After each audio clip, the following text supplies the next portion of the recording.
Assalamualaikum warahmatullahi wabarakatuh. Salam dan bahagia.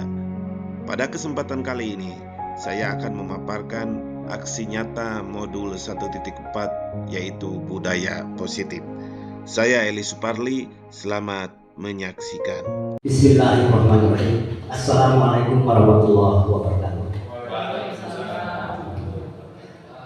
Alhamdulillah bahwasanya hari ini kita akan melaksanakan yakni penerapan dan diseminasi budaya positif di SD Negeri Tanjung yang insya Allah nanti pada waktunya akan disampaikan oleh Bapak Eli Suparli sebagai MPD sebagai CGP Angkatan 8. Untuk acara membawa acara ini maka bersama-sama untuk membacakan basmalah.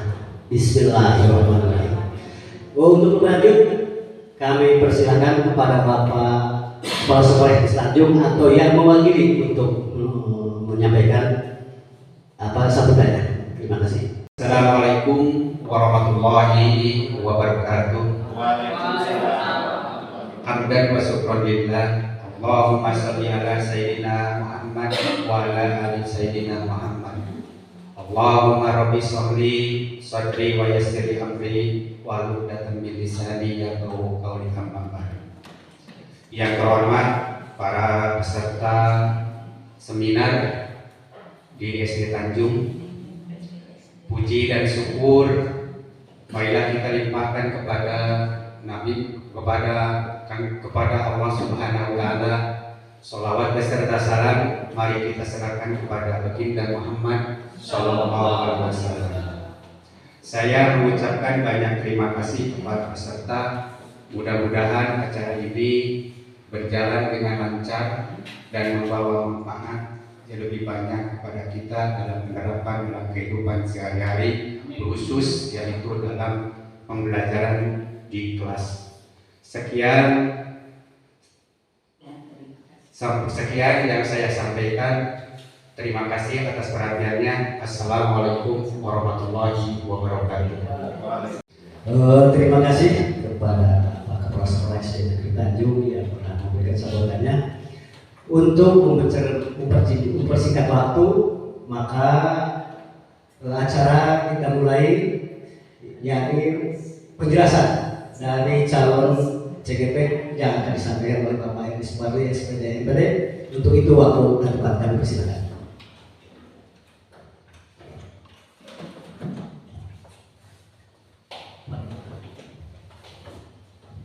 Ya, terima kasih kepada Bapak pengatur waktu pengantar acara. Dan sebelumnya, Assalamualaikum warahmatullahi wabarakatuh. Waalaikumsalam. Alhamdulillahirabbil alamin wa bihi nasta'in wa la umuri dunya waddin wa ala alihi wa sahbihi ajmain. Puji serta syukur mari kita panjatkan kehadirat Ilahi Rabbi. Salawat serta salam semoga dilimpahkan kepada junjungan alam habibana wa nabiyana Muhammad sallallahu alaihi wasallam. Terima kasih Bapak Ibu sekalian berkenan hadir pada kesempatan hari ini, dan yang mana pada hari ini kita akan melaksanakan diseminasi dan sekaligus penerapan tentang budaya positif di SD Negeri Tanjung. Saya di sini bukan mau menggurui Bapak Ibu ya, jadi kita berbagi saja, sharing saja. Nanti juga mungkin Bapak Ibu itu lebih paham tentang budaya positif itu seperti apa ya. Apalagi mungkin sekarang kita di tahun ini ya sudah mulai menerapkan program kurikulum merdeka. Jadi ini sangat berkesesuaian sekali dengan apa yang akan kita pelajari hari ini. Baik Bapak dan Ibu, untuk selanjutnya yang pertama yaitu kita akan masuk materi apa saja yang akan kita pelajari pada hari ini tentang budaya positif, yaitu yang pertama adalah perubahan paradigma belajar. Nah, jadi Bapak Ibu, bagaimana dalam perubahan paradigma ini kita memandang murid kita keseharian. Jadi saya sendiri Bapak Ibu dulu itu sering beranggapan bahwa guru itu bisa mengatur secaranya, guru itu bisa menguasai murid. Ternyata pada pelajaran kali ini akan kita bahas hal seperti apakah sebenarnya kita berpandangan terhadap murid kita. Nah, yang kedua adalah disiplin positif dan nilai-nilai kebajikan universal. Bapak dan Ibu sekalian, jadi kita sering mendengar istilah disiplin. Sebenarnya apa arti disiplin itu? Dan nilai-nilai kebajikan apa yang akan kita terapkan kepada murid-murid kita? Itu nanti akan kita bahas pada materi selanjutnya. Kemudian yang ketiga adalah kebutuhan dasar manusia dan dunia berkualitas. Ini juga berhubungan ya Bapak Ibu. Murid itu bertingkah perilaku seperti itu pasti ada alasan. Kita sering menyalahkan murid yang bertingkah atau berperilaku kurang baik. Pasti Bapak Ibu seperti ini.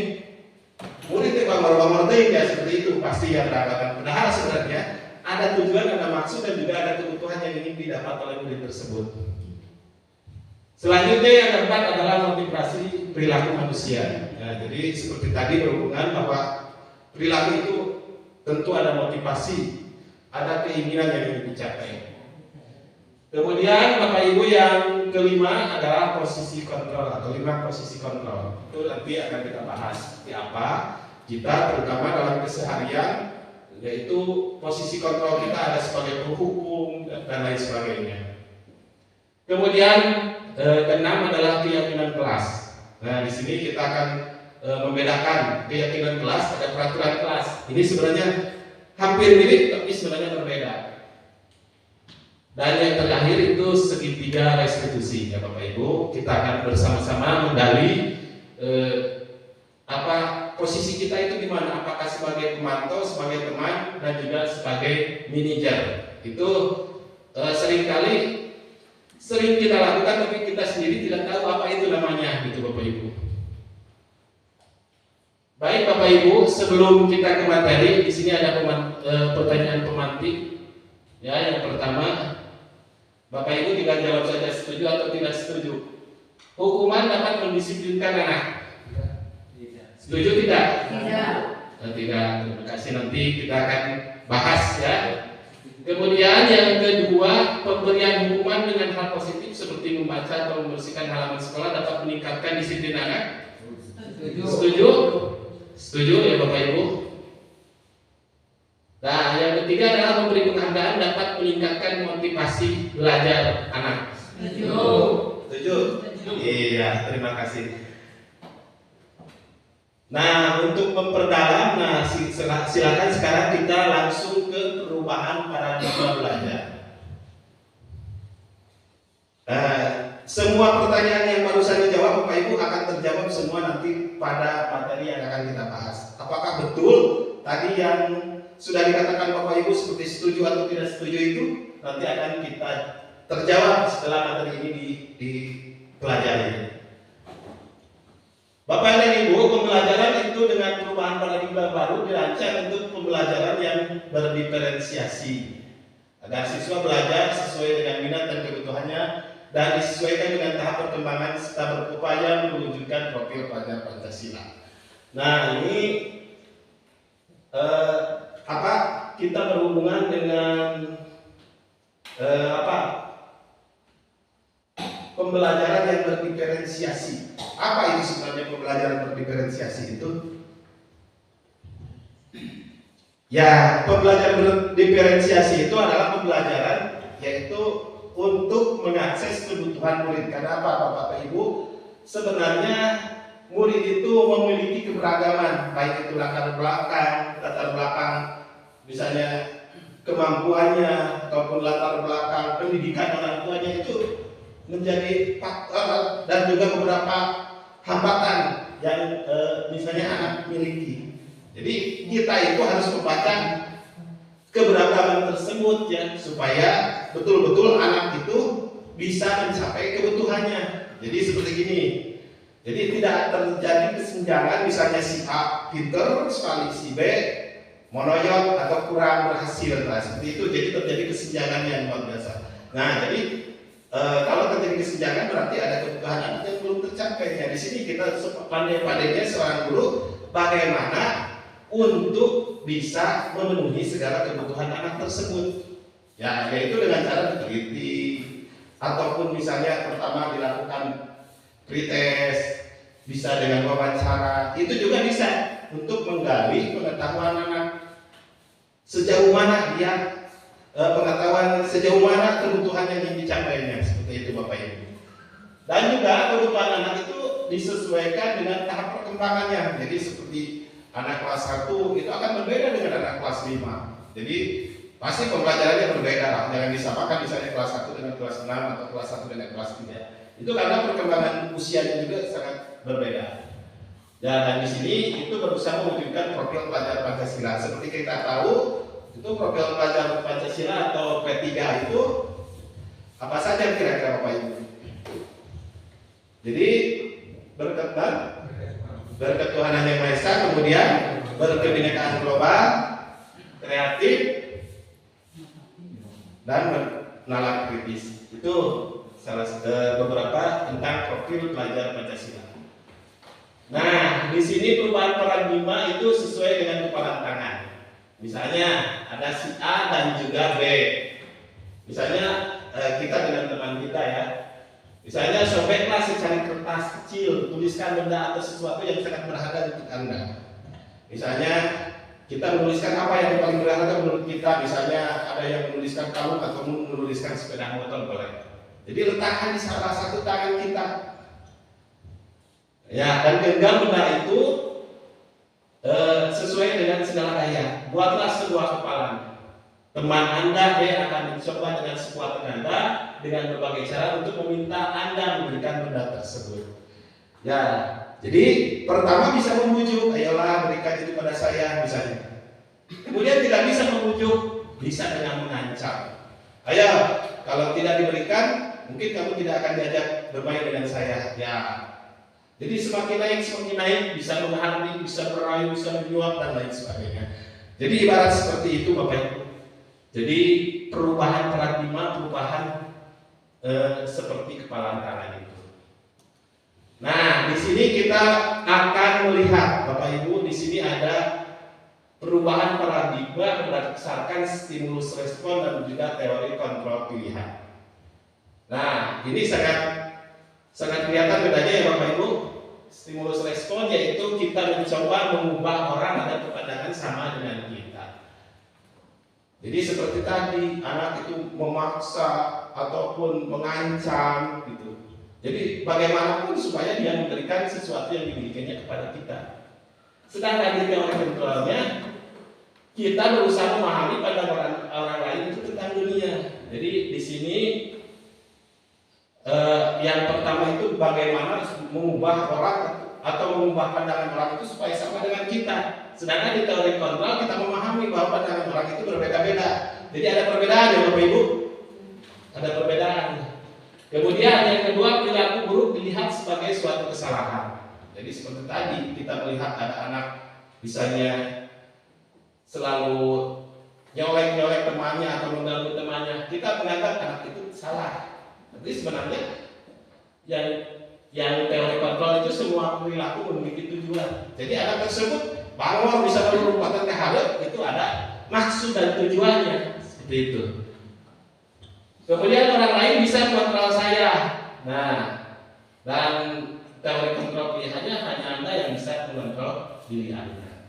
Jadi kita sering berhadapan misalnya kepada anak-anak, terutama kita orang dewasa kan, anak itu gampang dikontrol ya. Padahal sebenarnya yang lebih enak itu bahwa yang mengontrol kita itu adalah diri kita, bukan orang lain. Kalau misalnya seperti itu, mungkin satu atau dalam waktu jangka pendek bisa, tapi dalam jangka panjang itu kayaknya agak sulit ya Bapak Ibu. Bisa saja anak jangka panjang itu berontak, berubah, dia tidak mau dikontrol oleh orang lain gitu. Nah, kemudian selanjutnya saya bisa mengontrol orang lain. Nah, itu stimulus responnya. Dan teori kontrol pilihannya, Anda tidak bisa mengontrol orang lain. Ya, seperti tadi ya sudah berhubungan ya Bapak Ibu. Dan selanjutnya adalah pemaksaan ada pada saat bujukan gagal. Jadi seperti tadi, setelah dibujuk gagal, ya harus diancam, harus dipaksa gitu. Itu stimulus responnya. Sedangkan teori kontrol pilihannya adalah kolaborasi dan konsensus menciptakan pilihan-pilihan baru. Kemudian yang terakhir adalah model berpikir menang kalah. Nah, dari stimulus respon seperti itu menang kalah. Kalau tidak menang berarti kalah. Jadi pilihan itu. Sedangkan dalam teori kontrol pilihan itu mulai berpikir menang-menang. Jadi tidak ada yang kalah di teori kontrol pilihan. Nah, Bapak Ibu, kita masuk ke materi yang kedua, yaitu disiplin positif. Kita sering mendengar istilah disiplin. Kira-kira apa, Bapak Ibu? Iya, disiplin itu yang kita tahu itu memiliki taat terhadap peraturan seperti itu ya. Hampir sama, saya juga seperti itu beranggapan. Padahal kita akan pelajari seperti ini. Mana disiplin?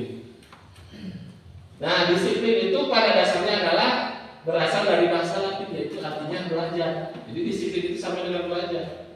Seperti tadi mematuhi aturan berarti belajar untuk mematuhi aturan. Ya, kemudian makna asal dari kata ini berkonotasi dengan disiplin diri dari murid-murid, yaitu berdasarkan daripada Sokrates dan juga Plato. Jadi seperti tadi lagi ya, peraturan, jadi disiplin diri dari murid-murid. Nah, yang selanjutnya adalah disiplin diri membuat orang lain menggali potensinya menuju sebuah tunjukkan apa yang dia hargai. Jadi ini lebih naik lagi stepnya. Jadi bagaimana kita menggali potensi untuk mencapai sebuah tujuan. Nah, namun dalam kenyataan budaya kita, makna kata disiplin telah berubah menjadi sesuatu yang dilakukan seseorang pada orang lain untuk mendapat kepatuhan. Nah, di sini kecenderungan umumnya adalah menghubungkan kata disiplin itu dengan ketidaknyamanan, bukan dengan apa yang kita hargai atau pencapaian suatu tujuan mulia. Ya seperti tadi peraturan. Sebenarnya peraturan itu kan lambat-lambat membuat kita tertekan ya. Betul Bapak Ibu? Misalnya Bapak Ibu harus datang jam 7. Karena lama-lama merasa tertekan. Saya harus buru-buru harus datang jam 7 ke sekolah. Seperti itu ya. Jadi itu belum bersifatnya eksternal karena ada aturan, bukan bersifat internal. Coba kalau misalnya kita saya harus datang ke sekolah jam 7, itu akan berbeda dengan saya harus datang ke sekolah jam 7 misalnya dalam aturannya. Kalau saya tidak datang jam 7, mungkin murid-murid akan misalnya akan berkelahi atau bagaimana. Ini datang dari dalam, itu akan berbeda sekali dengan tadi saya harus datang jam 7 misalnya. Itu akan berbeda pemahamannya. Gimana kalau saya tidak datang jam 7? Seharusnya seperti itu ya. Bagaimana kalau saya tidak datang jam 7? Seperti itu. Itu adanya eksternal ya dalam diri kita. Nah, di sini lebih jelas lagi tentang disiplin positif Bapak Ibu menurut teori kontrol pilihan dari Dr. William Glasser ya. Bahwa Anda tidak bisa mengontrol orang lain, hanya Anda yang bisa mengontrol diri Anda. Jadi menurut Dr. William ini kita tidak bisa mengontrol orang lain. Walaupun misalnya mereka anak-anak tidak bisa dikontrol atau dikendalikan sepenuhnya oleh kita. Mungkin bisa dalam waktu saat, tapi dalam jangka panjang itu tidak bisa Bapak Ibu. Yang bisa mengontrol mereka adalah mereka sendiri. Jadi atau yang bisa mengontrol diri kita adalah diri kita sendiri, bukan orang lain. Karena misalnya sekarang bisa mengontrol, lama-kelamaan anak akan memberontak. Karena pada dasarnya kebutuhan anak itu ingin kebebasan, tidak ingin dijajah, tidak ingin dikuasai oleh orang lain gitu. Kemudian yang kedua, semua perilaku memiliki tujuan. Nah, jadi jadi kalau anak berbuat salah, jangan langsung dicap salah, apalagi misalnya sampai membawa orang tuanya. Itu sangat tidak baik ya Bapak Ibu. Karena tadi sudah jelaskan bahwa perilaku anak seperti itu pasti ada tujuannya, pasti ada motivasinya. Kemudian berpikir menang-menang. Jadi tidak tadi kalau tidak diambil berarti saya kalah. Nah, jangan berpikir seperti itu. Seperti tadi yang ingin mengambil harta yang paling berharga itu tadi, kalau tidak saya ambil berarti saya kalah. Nah, jadi jangan sampai berpikir menang kalah. Jadi berpikirnya harus menang-menang ya. Kemudian kolaborasi dan konsensus menciptakan pilihan-pilihan baru. Maksudnya kolaborasi itu bekerja sama kita dengan orang lain, itu bisa menciptakan pilihan-pilihan baru ataupun alternatif baru, bahkan bisa menciptakan ya pemecahan masalah terhadap masalah yang kita hadapi itu Bapak Ibu. Nah, kemudian realitas kebutuhan kita berbeda. Kita berusaha memahami pandangan orang lain tentang dunia. Setiap orang memiliki gambaran yang berbeda. Nah, jadi seperti itu. Makna kata disiplin adalah belajar kontrol diri dengan menggali potensi kita agar mencapai tujuan mulia, yaitu sesuatu yang menjadi seseorang yang kita inginkan berdasarkan nilai-nilai yang kita hargai. Selanjutnya menurut teori motivasi itu adalah yang pertama, satu, motivasi ekstrinsik. Bapak Ibu, motivasi intrinsik itu adalah motivasi berasal dari luar ya, bukan dari dalam. Misalnya adalah untuk menghindari hukuman. Jadi anak melakukan sesuatu seperti tadi. Misalnya kalau kamu terlambat, maka kamu akan misalnya diberi hukuman mengelilingi lapang, misalnya seperti itu. Maka anak itu berusaha untuk bagaimana supaya dia tidak dihukum. Nah, di sini yaitu untuk menghindari hukuman. Ya, jadi berarti apa? Keterpaksaan, ada keterpaksaan berarti di sana. Yang kedua adalah untuk mendapatkan imbalan. Jadi hukuman akan sama. Itu ekstrinsik. Jadi dia itu melakukan itu karena ingin dapat hadiah, karena takut dihukum. Jadi berasal dari ekstrinsik. Kemudian selanjutnya, dari intrinsik, Bapak Ibu, motivasi dari intrinsik, yaitu untuk menghargai diri sendiri. Nah, saya misalnya datang ke sekolah pagi-pagi itu menghargai diri sendirilah. Nah, seperti itu. Berarti itu sudah ada keinginan dari dalam diri, berbeda dengan tadi, supaya tidak dihukum, berbeda. Yang selanjutnya adalah nilai-nilai kebajikan dan juga keyakinan kelas. Kemudian 5 posisi kontrol. Nah, ini Bapak Ibu. Dari 5 posisi kontrol itu yang pertama adalah penghukum. Nah, Bapak Ibu sering sekali dihadapkan dengan murid sebagai penghukum. Contohnya seperti apa, Bapak Ibu? Tidak melaksanakan PR. Ya, dihukum. Misalnya dihukum apa? Suruh berdiri di depan kelas. Nah, itu adalah posisinya penghukum.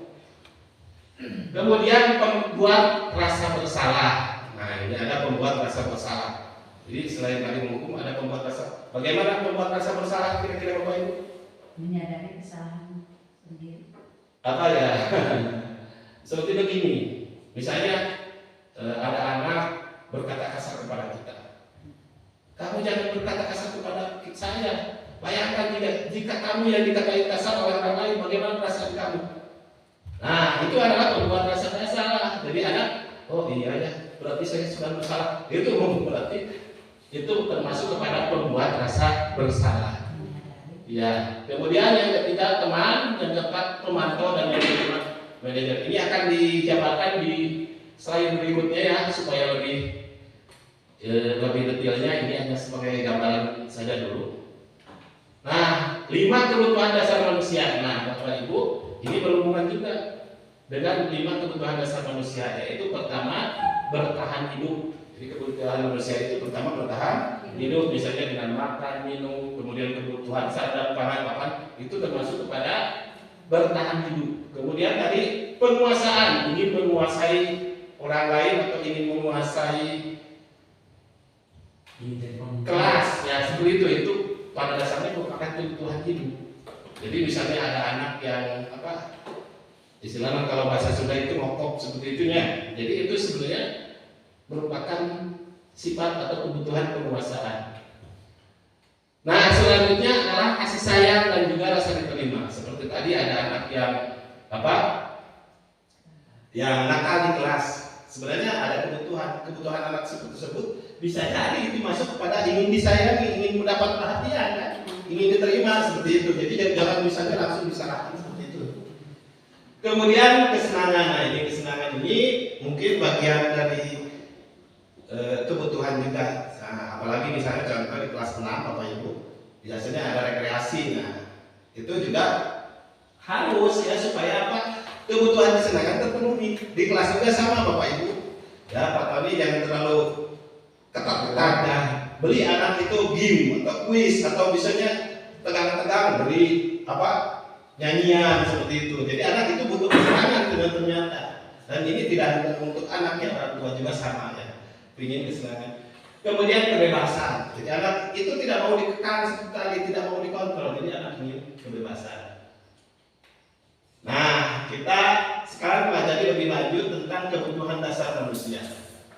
Nah, di sini yang pertama adalah kasih sayang, yang kelima ini yang barusan. Yang kedua bertahan hidup.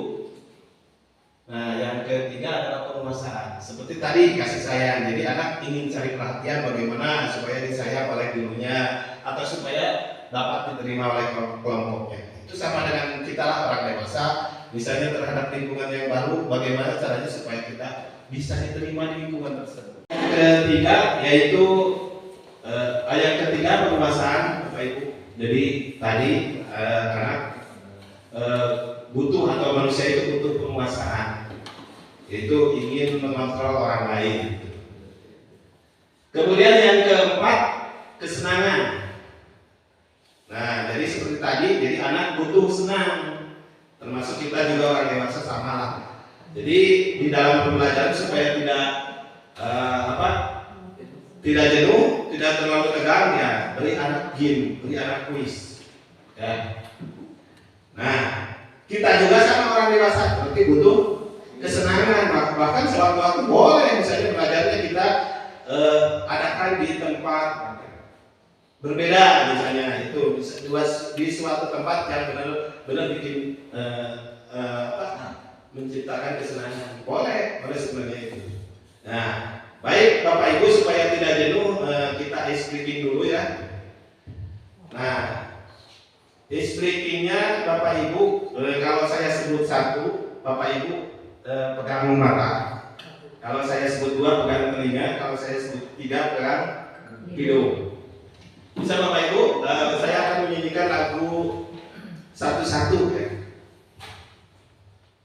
Jadi masih ingat, jadi satu, kalau saya sebut satu berarti pegang mata, saya sebut dua pegang telinga, saya sebut tiga pegang hidung. Ya, bisa dimulai.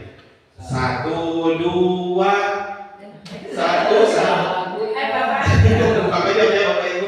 Coba. Satu, dua, tiga, satu.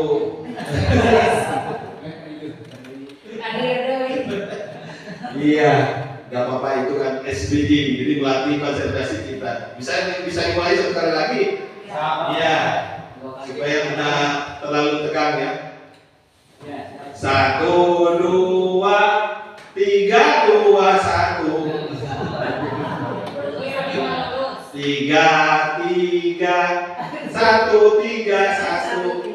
Ya, lumayan ya Bapak Ibu lah, rada cenghar lah, atau ya refleks kita itu juga sama seperti kuis tadi, membuat kesenangan. Kita ingin ada kesenangan sebenarnya. Dan juga di kelas juga sama seperti itu. Jadi perlu anak itu kesenangan. Ya, yang selanjutnya adalah kebebasan. Tadi pada dasarnya manusia itu pengen kebebasan. Jadi dia tidak mau dijajah, tidak mau dikontrol, itu ingin bebas gitu. Nah, ini kebutuhan dasar manusia. Jadi Bapak Ibu, ya dalam menerapkan pembelajaran di kelas perlu mengidentifikasi apa sebenarnya kebutuhan daripada masing-masing anak didik kita. Pasti anak didik kita memiliki kebutuhan yang berbeda-beda. Tadi pembelajaran berdiferensiasi, jadi harus merangkum atau harus bisa memenuhi kebutuhan daripada keberagaman anak-anak di kelas. Jadi pasti anak-anak adalah latar belakangnya berbeda-beda, dari pendidikannya, dari kemampuannya, pasti daya tangkapnya juga pasti berbeda. Ada yang cepat kan, ada yang lambat. Nah, itu sebenarnya dari kita lah, strategi kita bagaimana kita supaya anak-anak tersebut bisa terpenuhi segala kebutuhannya.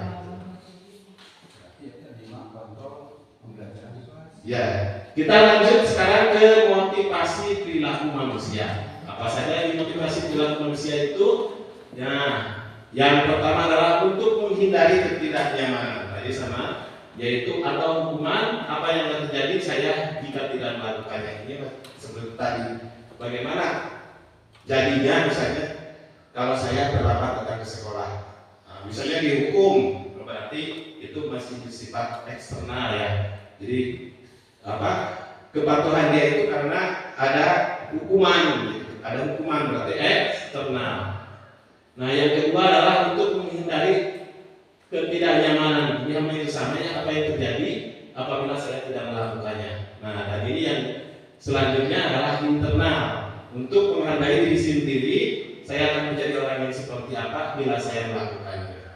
Nah, jadi ini berbeda dengan yang pertama ya. Yang pertama eksternal, yang kedua adalah internal. Nah, Bapak Ibu, sekarang hukuman itu seperti apa dampaknya terhadap anak, terhadap murid. Jadi hukuman itu menyakitkan. Walaupun tadi cenah dalam awal kita ya, walaupun dia diberi hukuman yang mendidik, tapi sama hukuman itu menyakitkan. Tidak ada yang dihukum enak. Ada yang dihukum enak? Tidak ada. Walaupun dengan cara apapun pasti dihukum itu menyakitkan. Nah, yang kedua, hukuman itu tidak nyaman. Jadi kalau anak misalnya dihukum, lama-lama anak menjadi tidak nyaman. Nah, lama-lama mungkin kalau tidak nyaman dia akan berontak. Jadi seperti itu. Jadi hukuman tidak cocok untuk kita terapkan di kelas. Kemudian hukuman itu membuat murid takut, Bapak Ibu. Nah, jadi apakah sudah betul trik seperti ini kita terapkan di kelas? Karena apa? Hukuman bisa membuat mereka takut. Banyak kejadian anak takut sekolah, misalnya takut dihukum oleh gurunya karena dia tidak mengerjakan PR seperti itu ya. Jadi itu membuat murid takut. Ya, jadi kalau kita sekarang sudah mengenal, maka mungkin hal-hal seperti ini kita bisa hindarkan. Jadi hindarkanlah untuk menghukum anak gitu ya. Kemudian hukuman itu memaksa seperti tadi. Jadi anak itu merasa terpaksa dia melakukan itu karena apa? Takut dihukum. Nah, takut dihukum. Jadi ternyata memaksa ya. Kemudian anak itu atau murid menyembunyikan kesalahannya karena takut dihukum, akhirnya dia bisa berbohong. Jadi otomatis kita itu melatih anak untuk berbohong, menyembunyikan kesalahannya. Coba kata Ibu Nok, misalnya kan Ibu Nok guru PAI ya. Misalnya coba tadi siapa yang tidak sholat subuh? Kalau yang tidak sholat subuh, ibu akan pun membaca Al-Fatihah. Anak kan takut, kalau yang belum tahu Al-Fatihah itu takut. Akhirnya sudah Bu, padahal dia dalam hatinya belum saya. Nah itu jadi memaksa dia untuk berbohong, memaksa dia untuk menyembunyikan kesalahannya karena takut dihukum. Kemudian ya murid menjadi rendah diri, apalagi kalau misalnya di hadapan teman-temannya. Murid menjadi minder, menjadi rendah diri, menjadi kurang pede atau kurang percaya diri. Nah, jadi itu dampak yang ditimbulkan oleh hukuman Bapak Ibu. Sekarang penghargaan. Nah, penghargaan itu bagus atau tidak? Nah, sebenarnya ya secara pribadi, secara diri saya kemarin itu saya sering melakukan ini. Tapi sebenarnya ini coba Bapak Ibu kita telaah ya, apakah itu sudah baik atau belum baik? Ya. Yaitu pertama bisa berpengaruh jangka pendek dan juga jangka panjang. Seperti anak diberi hadiah, misalnya kalau udah bisa baca, anak diberi hadiah uang. Ya. Sebenarnya itu hanya jangka pendek, Bapak Ibu. Tidak jangka panjang, karena apa? Itu bersifat eksternal, jadi tidak ada keinginan dari dalam dirinya. Gitu. Jadi dia membaca itu karena apa? Ingin dapat hadiah. Gitu. Yang kedua adalah penghargaan mengurangi ketepatan. Jadi ya anak kurang berpikir kritis lah. Bagaimana caranya supaya saya bisa misalnya menjauh dengan benar, misalnya mencontek dengan orang lain. Pentinglah dia bisa benar, bisa mendapat penghargaan. Jadi kurang lebih. Kemudian penghargaan itu tidak efektif. Tadi penghargaan itu merusak hubungan. Jadi misalnya ada murid A itu akan cemburu kepada murid B. Akhirnya apa? Hubungannya menjadi kurang baik gitu. Karena apa? Karena penghargaan. Kemudian penghargaan itu mematikan kreativitas, Bapak Ibu. Jadi anak kurang kreatif dengan penghargaan. Dan penghargaan mengurangi motivasi intrinsik. Jadi motivasi keinginan dari dalam dirinya itu tidak muncul, karena yang munculnya adalah motivasi ekstrinsik atau dari luar gitu.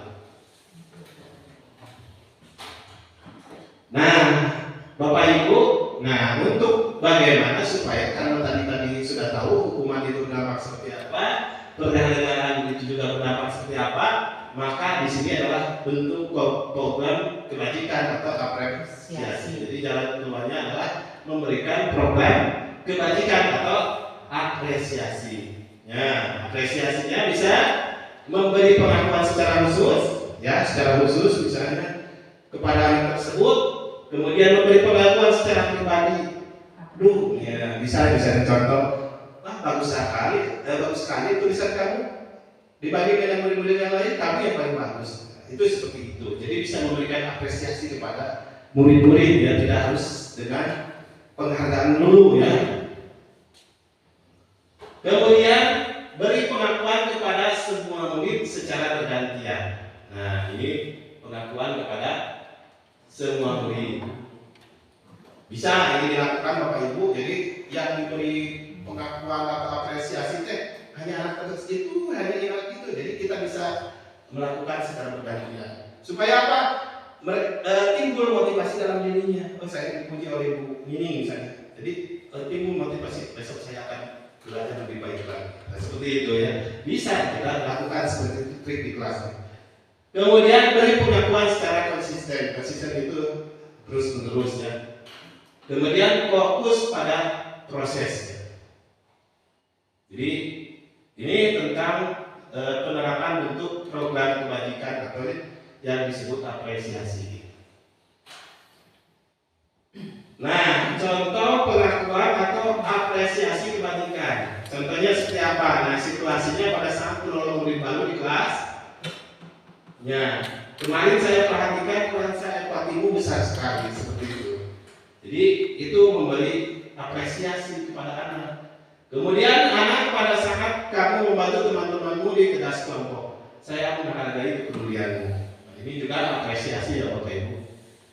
Kemudian pada saat kamu memungut kertas-kertas yang berserakan di lantai, terima kasih untuk rasa tanggung jawabmu. Nah, itu juga merupakan bentuk atau contoh-contoh dari pengakuan atau apresiasi. Nah, bisa Bapak Ibu tambahkan apalagi yang penting mengapresiasi hasil kerja anak.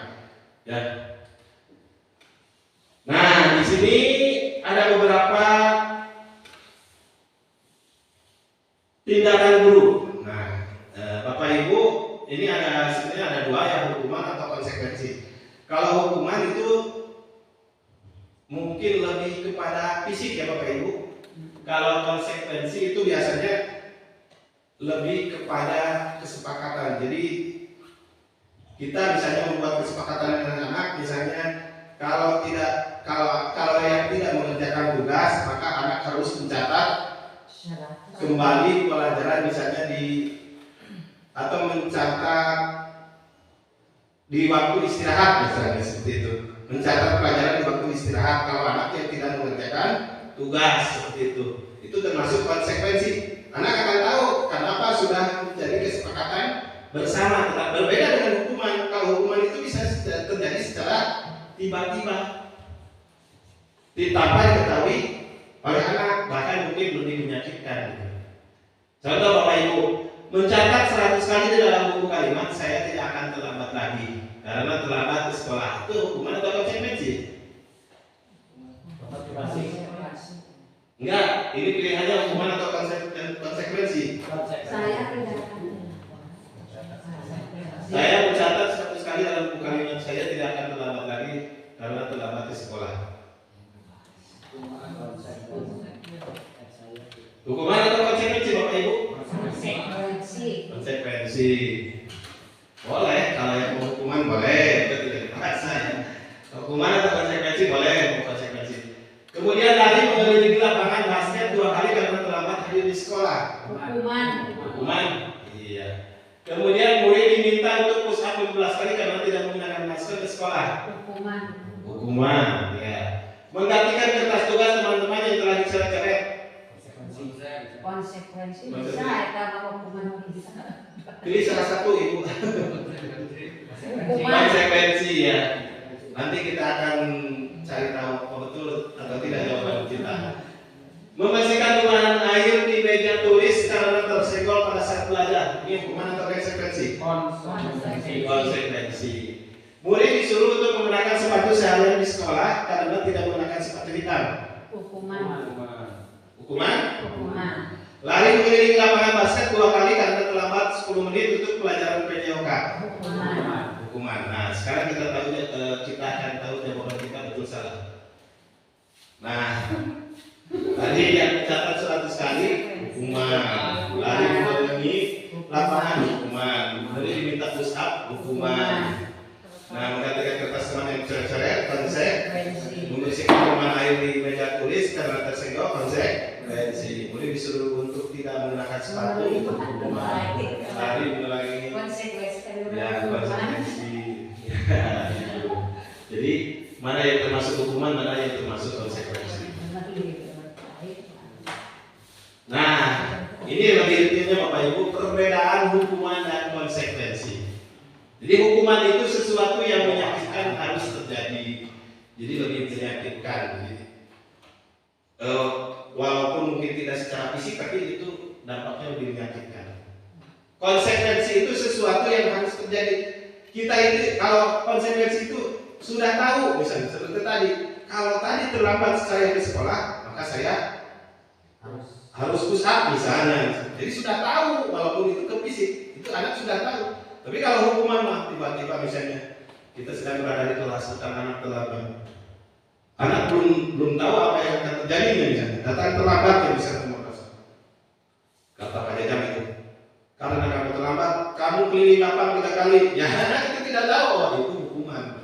Jadi itu hukuman. Jadi konsekuensi mah anak itu sudah tahu apa yang akan terjadi jika saya seperti ini. Itu tadi. Seperti kita menggunakan helm ya. Apa yang terjadi jika saya tidak menggunakan helm? Jadi kita akan tahu ya konsekuensinya apa. Misalnya takut ditilang atau dan segala macamnya.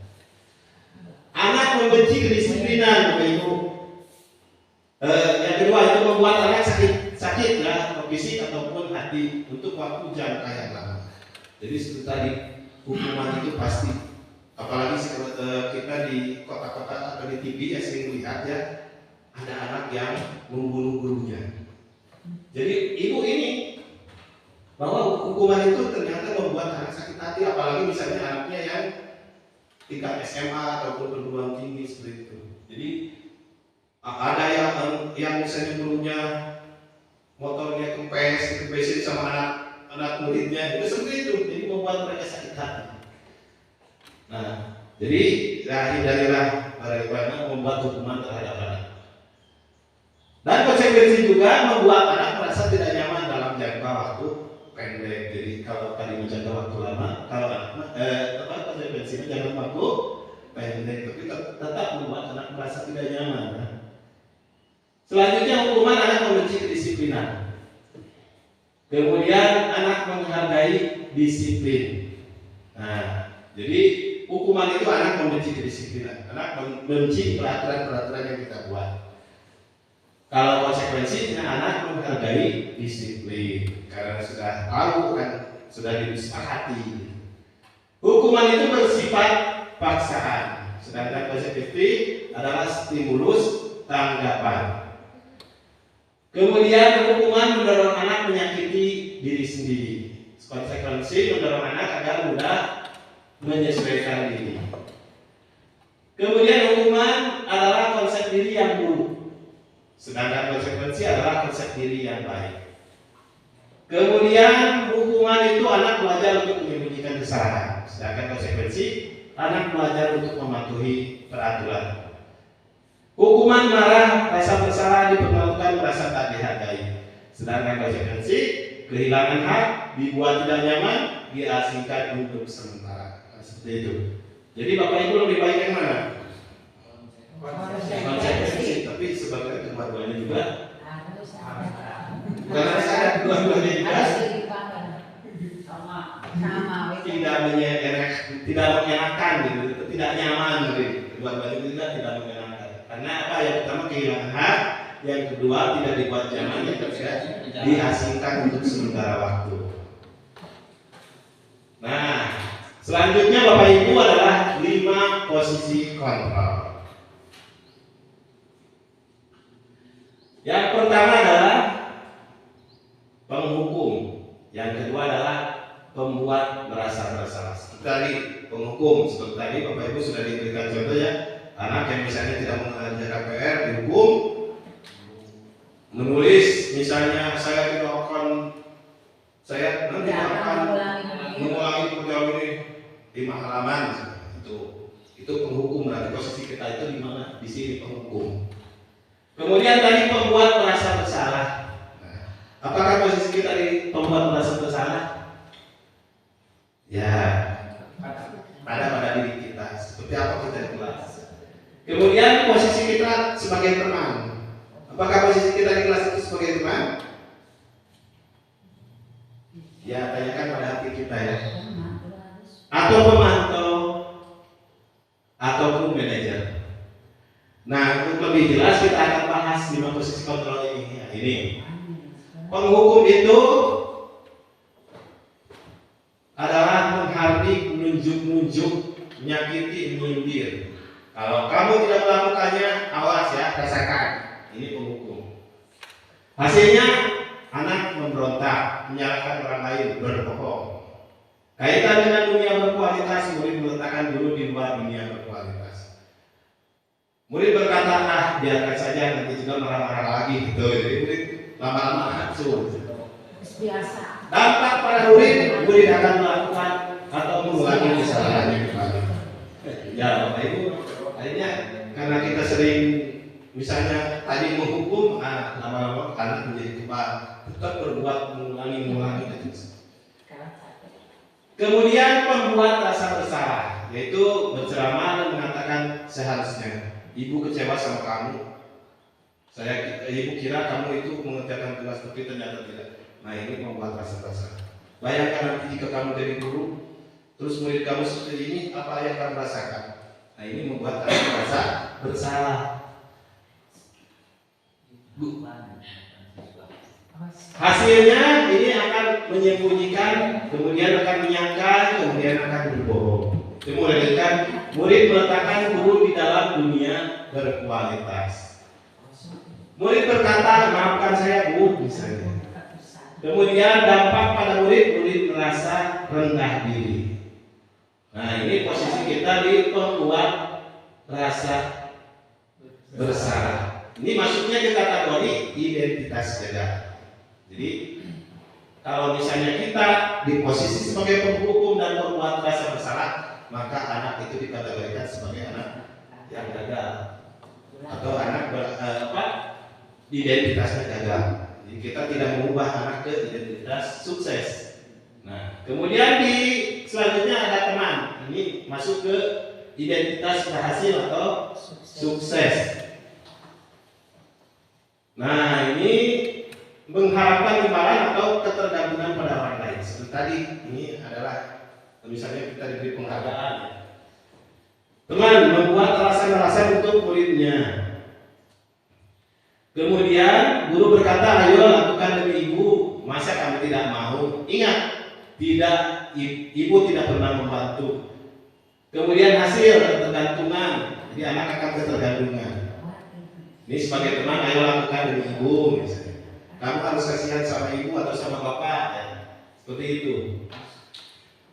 Kaitan dengan dunia berkualitas, murid meletakkan guru itu sebagai orang yang sangat penting di dunia berkualitas. Murid berkata, saya pikir bapak ibu atau teman saya ternyata begitu. Kemudian dampaknya apa? Lemah. Itu. Murid kemudian tidak mandiri dan juga ketergantungan. Jadi identitas teman itu masuk ke identitas berhasil, tetapi masih ketergantungan. Jadi misalnya kalau tidak ada kita, murid akan ketergantungan. Kemudian posisi selanjutnya adalah pemantau. Nah, pemantau itu misalnya guru berbuat, menghitung dan mengukur. Kemudian guru berkata apa peraturannya. Kemudian hasil adalah menyesuaikan diri bila diawasi. Kemudian dampak pada murid menitik beratkan pada sanksi atau hadiah untuk dirinya. Nah, ini masuk kategori identitas berhasil, tapi lihat dampaknya Bapak Ibu. Mungkin dampaknya sekarang udah membaik ya. Dan yang terakhir adalah manajer. Manajer itu menghargai diri sendiri. Ya. Yaitu guru mengajukan beberapa pertanyaan. Kemudian apa yang kita yakini, apa yang bisa kau kerjakan untuk memperbaiki masalah ini. Hasilnya ini akan menguatkan pribadi. Kemudian kaitan dengan dunia berkualitas, murid meletakkan dirinya sebagai individu yang positif dalam dunia berkualitas. Dan dampaknya terhadap murid mengevaluasi sendiri bagaimana cara memperbaiki diri. Jadi kira-kira mana yang lebih baik Bapak Ibu? Ya, manajer. Kita sudah berada di level mana sebenarnya sekarang? Dua.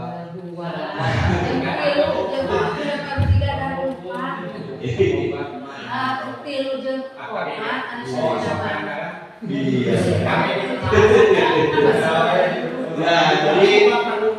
Jadi saya sendiri yang menyadari lah. Jadi mungkin kita berada pada posisi pembuat masalah, pada pemantau, pada tenang. Belum sampai ini tidak. Baik Bapak Ibu, contoh ini beberapa contoh ya. Contoh pembuat orang merasa bersalah. Saya kecewa sekali dengan kamu. Itu pembuat merasa bersalah. Kemudian kamu tidak pernah benar melakukannya, ini penghukum. Jadi menjudge anak salah itu penghukum. Teman, ayolah lakukan demi ibu. Nah itu sebagai teman. Kemudian sebagai pemantau, apakah kamu mau mendapatkan stiker bintang kali ini? Nah, sebagai manajer, bagaimana kamu bisa menyelesaikan masalah ini? Kemudian sebagai penghukum, kamu selalu yang paling terakhir. Ya, ini sama hukum itu menjas. Ya. Nah, Bapak Ibu, kita lanjut ke keyakinan kelas. Jadi nilai-nilai keselamatan atau kesehatan merupakan suatu keyakinan, yaitu nilai-nilai kebajikan universal yang disepakati secara tersirat dan tersurat, lepas dari latar belakang suku, negara, bahasa maupun agama. Nah, Bapak Ibu, apakah berbeda keyakinan kelas dengan peraturan kelas? Kira-kira Bapak Ibu?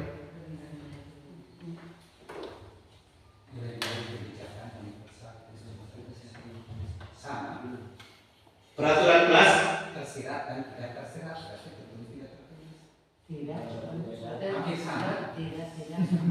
beda? Beda. Ya, kita akan bahas ya. Nah, ini mengapa tidak peraturan saja? Mengapa harus keyakinan kelas? Nah, di sini pertama, mengapa kita memiliki peraturan harus menggunakan helm bila mengendarai kendaraan roda 2? Jadi ini peraturannya. Yang kedua, mengapa kita memiliki peraturan 3M, menggunakan masker, mencuci tangan, dan menjaga jarak 1,5 meter? Yang ketiga, mengapa kita memiliki peraturan harus datang tepat waktu pada saat mengikuti pelatihan? Nah, untuk mendukung motivasi intrinsik, kembali ke nilai-nilai keyakinan lebih menggerakkan seorang dibandingkan dengan serangkaian peraturan. Jadi Bapak Ibu, kalau peraturan itu tadi lebih ke motivasi eksternal, jadi keluar dari dalam diri karena ada tekanan, ada paksaan, ada aturan yang sudah ditegakkan. Sedangkan kalau keyakinan berarti datangnya dari dalam diri kita, dari hati kita atau hati murid-murid kita. Jadi itu lebih ke bersifat abstrak gitu kalau keyakinan kelas. Sedangkan kalau peraturan lebih bersifat konkret gitu. Nah, ini budaya positif, nilai positif keyakinan kelas peraturan tersebut. Nah, ini Bapak Ibu, yang mana yang merupakan keyakinan kelas? Coba Bapak Ibu sini. Nah, pilih yang sebelah sini, datang tepat waktu, mengucapkan salam, menjaga kebersihan, berdoa. Coba yang mana Bapak Ibu?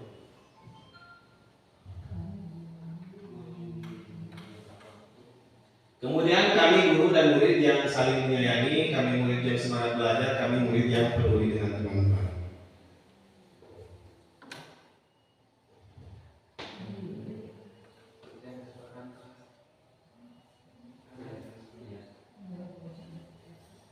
Yang mana kira-kira Bapak Ibu? Nah, jadi untuk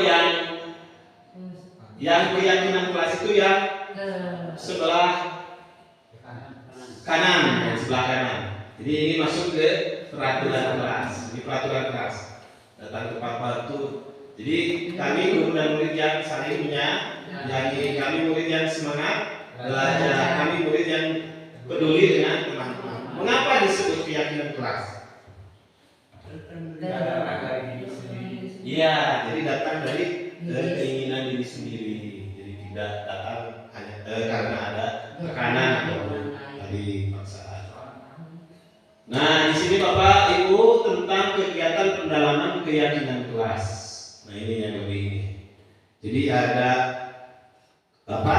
Tabel T dan juga tabel Y. Tabel T itu tampak seperti dan tidak tampak seperti. Nah, dapat waktu segitu hadir terlambat tidak tampaknya. Kemudian terdengarnya berempati terhadap perasaan orang lain, memegang barang milik orang lain hanya dengan izinnya. Terdengar satu orang berbicara, yuk saya bantu gitu. Nah, Bapak Ibu, ini contoh yang lebih nyata lagi, mana yang termasuk peraturan dan juga mana yang termasuk keyakinan. Di sini bisa kita bedakan. Ada bedanya Bapak Ibu? Peraturan itu selalu kembalikan buku ke tempatnya. Kalau keyakinan kelas tanggung jawab. Jadi ada tanggung jawab dari itu. Jadi jelas itu masuk atau muncul dari dalam diri seseorang. Dilarang mengganggu orang lain. Jadi peraturan sedangkan keyakinan kelasnya adalah menghormati orang lain. Jadi muncul juga dari dalam. Kemudian hadir sekolah 15 menit sebelum pembelajaran dimulai. Nah, keyakinan kelasnya adalah menghormati orang lain. Kemudian peraturannya dilarang melakukan kekerasan. Keyakinan kelasnya adalah keselamatan, menghormati orang lain. Kemudian peraturannya dilarang menggunakan narkoba. Keyakinan kelasnya adalah kesehatan. Jadi nampak berbeda ya. Beda ya. Kalau ini lebih konkret, kalau itu lebih abstrak atau lebih tidak nyata ya. Nah, ini adalah cara-cara pembentukan keyakinan kelas. Perbedaannya, nah. Ya, bisa dilihat Bapak Ibu. Ya, jadi keyakinan kelas hendaknya tidak terlalu banyak sehingga mudah diingat. Nah, sebaiknya keyakinan kelas sebaiknya sesuatu yang dapat diterapkan di lingkungan tersebut. Sebaik semua warga sekolah kelas hendaknya ikut berkontribusi dalam pembuatan keyakinan kelas. Jadi keyakinan kelas harus dibuat secara bersama-sama dengan murid di kelas. Kalau peraturan kan kebanyakan itu dibuat oleh guru gitu, kebanyakannya. Nah, ini adalah contoh kegiatan pembuatan keyakinan kelas. Ini berdiskusi tentang peraturan, kemudian merumuskan peraturan menjadi keyakinan. Jadi kita berdiskusi dengan seluruh murid, kemudian murid mengusulkan apa yang bisa dibuat menjadi keyakinan, kemudian diterapkan keyakinan. Nah, ini adalah pembelajaran terakhir Bapak Ibu. Segitiga restitusi. Segitiga restitusi itu ada 3 Bapak Ibu. Yang pertama adalah menstabilkan identitas. Yang kedua adalah tindakan atau validasi tindakan yang salah, dan yang ketiga adalah menanyakan keyakinan. Nah, di sini untuk menstabilkan identitas adalah guru berkata bahwa berbuat salah itu hal yang manusiawi. Tidak ada manusia yang sempurna. Bapak Ibu juga pernah berbuat salah seperti itu. Jadi kalau ada anak misalnya terkena masalah atau ada menghadapi masalah, itu ya pertama distabilkan identitas dulu. Ditanya ya, jadi lebih ke dialog gitu dalam segitiga restitusi. Jadi bukan anak misalnya berkelahi, oh kamu ini kena cekernya, nah seperti itu jangan Bapak Ibu. Jadi berarti ada masalah, kan sebenarnya ada apa dengan anak tersebut, maka itu harus dicari latar belakangnya. Mengapa anak berbuat seperti itu? Jadi guru berkata dicari. Nanti di sini akan ada contoh tentang bagaimana membuat segitiga restitusi. Ya, yang kedua setelah tadi menstabilkan identitas, yang kedua adalah validasi kebutuhan. Guru berkata, kamu bisa saja melakukan hal yang lebih buruk, tapi kamu tidak melakukannya kan? Seperti ada anak yang bertengkar dengan murid-muridnya. Untung saja kamu tidak sampai berkelahi. Jadi, tadi sebenarnya ada hal yang dilanggar oleh kamu. Apakah keyakinan kelas yang dilanggar oleh kamu? Nah, seperti itu. Jadi tanyakan dulu kebutuhan anak seperti apa. Nah, yang terakhir adalah menanyakan keyakinan. Apa nilai yang kita percaya di kelas atau sekolah kita? Nah, seperti itu ditanya. Apa nilai yang kita percaya di sekolah kita? Misalnya menghargai orang lain. Ya, baik Bapak Ibu. Nah, kita sekarang sampai kepada contoh pembuatan segitiga restitusi. Nah, di sini ada sebuah video bagaimana cara penanganan masalah terhadap penanganan kasus ya terhadap anak menggunakan segitiga restitusi. Yang dia dapat lihat beberapa hari ini kamu mengantuk dalam pelajaran. Bahkan kemarin pelajaran IPA kamu mengantuk. Bahkan beberapa kali pelajaran Bapak lihat kamu sering ketiduran di kelas. Pasti yang dia ada masalahnya. Coba bisa Bapak bantu. Apa yang sebenarnya yang terjadi?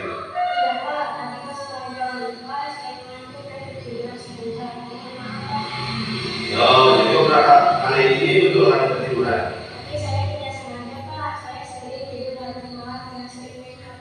Baiklah, Bapak di sini bukan untuk mencari siapa yang salah. Bapak di sini ingin mencari penyelesaian bersama-sama, berpikir bersama-sama tentang apa yang bisa dilakukan untuk memperbaiki situasi ini. Pasti kamu melakukan itu ada rasanya kan? Yang Bapak melihat, jadi beberapa kali ini kamu ketiduran ini akan merugikan dirimu sendiri ya. Banyak pelajaran yang tertinggal dan juga mengganggu orang lain. Nah, sekarang mari kita bicara tentang keyakinan kelas dan keyakinan sekolah kita. Apa yang kita percaya? Yang mana yang kalian belum tunjukkan? Nah, dia yang mengingatnya dengan baik bahwa keyakinan kelas kita, apakah dengan tidur di kelas itu disiplin dan menghargai orang lain? Nah, bagaimana caranya untuk menumbuhkan keyakinan kelas itu?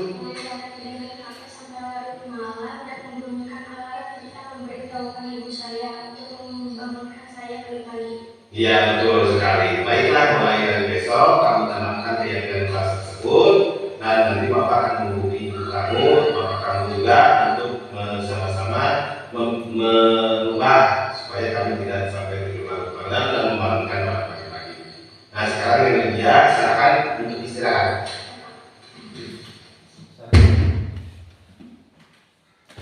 Nah, Bapak Ibu, itu sebuah video tentang tadi kasusnya seorang anak itu sering ketiduran di kelas. Jadi yang guru pertama menanyakan apa masalahnya anak sampai ketiduran di kelas. Kemudian menanyakan keyakinan kepada anak apa yang telah dilanggar tadi. Kemudian ya membuat kesepakatan bagaimana kalau misalnya kamu besok mulai menerapkan keyakinan kelas tersebut. Jadi anak itu ada muncul tekanan atas motivasinya dari dalam, bukan dari paksaan guru ya. Itu dalam penggunaan segitiga restitusi. Bapak Ibu sekalian, rupanya materi yang saya sampaikan telah selesai. Mudah-mudahan apa yang telah saya utarakan bisa bermanfaat bagi Bapak Ibu. Dan ini mohon maaf sekali lagi, saya bukan menggurui, ini sekedar sharing ya Bapak Ibu. Apa yang telah saya miliki bisa saya tularkan kepada Bapak Ibu dan mudah-mudahan bisa diterapkan di kelas masing-masing. Terima kasih. Wabillahi taufiq wal hidayah. Wassalamualaikum warahmatullahi wabarakatuh. Demikian aksi nyata yang bisa saya sampaikan tentang budaya positif. Semoga bermanfaat. Wassalamualaikum warahmatullahi wabarakatuh.